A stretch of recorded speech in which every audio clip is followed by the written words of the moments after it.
Hello everybody, this is a project I'm doing for an educational technology class. I decided to do it in this format because I feel like a video of you just watching me talk would be incredibly boring and it wouldn't be something you'd get a whole lot out of. Not that you would get exponentially more out of this, but it might be a little bit better. The subject of my project is how to do a journalistic interview with somebody. This is something that on the surface appears simple, but it is actually very complicated and very difficult to do correctly. Before we begin, I will say that this guide is not something you should follow religiously.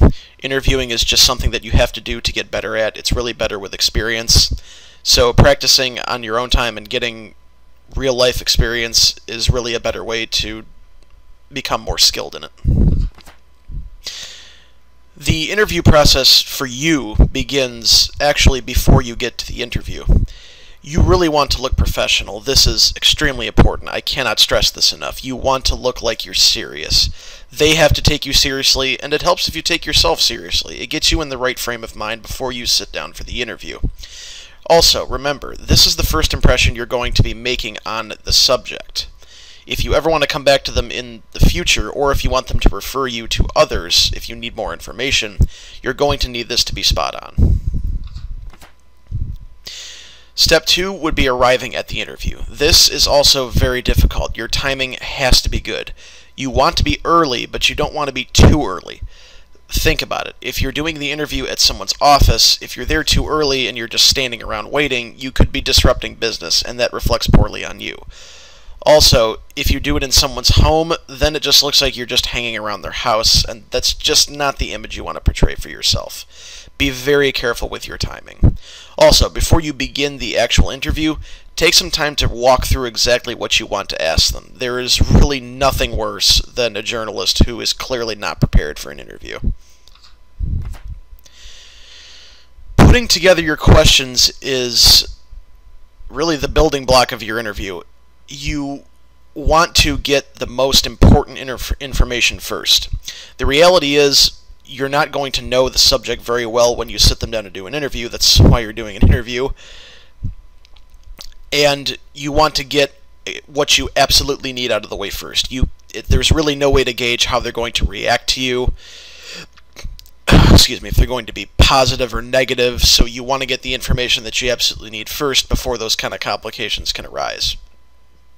Also, when writing your questions, you're going to want to avoid yes or no questions. These questions do not give you any really usable quotes. But if you have to, follow up that question with, why is that? Something that will get them talking. You don't want them to just be able to answer with yes or no. You can't use that. Conducting the actual interview. We finally arrived at this phase. When you walk in, lead with a handshake. You know, a hello, how are you, thanks for meeting with me. This may seem small, but this is certainly something that sticks with the subject. It goes a long way. And before you actually get to asking them the questions, look around and try to gauge who they are as a person. If you can build a rapport with them first before you begin the interview, it's going to help you out a lot. They're going to feel more comfortable, they're going to open up a little more, and maybe they might tell you something that they didn't plan on telling you before.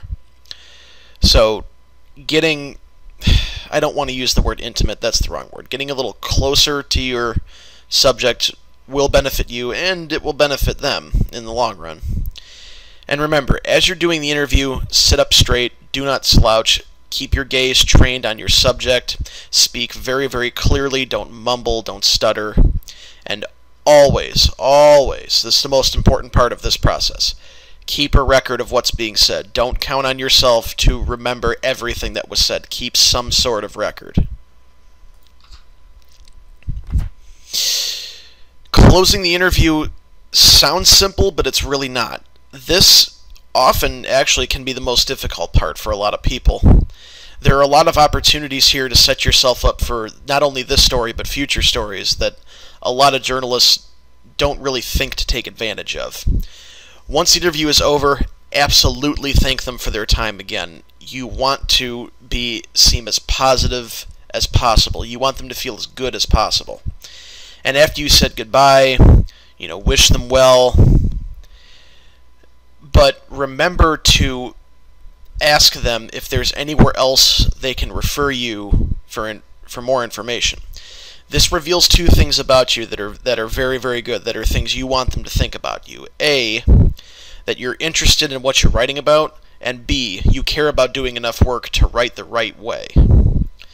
These are two things that you absolutely want, not only this subject, but every subject to think about you. And this is something that certainly sticks with them. Okay, that's pretty much all I had. I will say that it's always a good idea to thank the subject another time after you've completed the story. Again, as many times as you can get yourself into their head in a positive manner, the better. Yeah, that's really all. And if you're careful, if you take your time, if you really care and you put an effort forth, you're gonna do well, and you're gonna build a lot of relationships, and maybe they'll come back to you with story ideas in the future. Who knows? Okay, thank you very much for watching this. I hope this helps some of you. I know it helped me, honestly, so thank you for watching.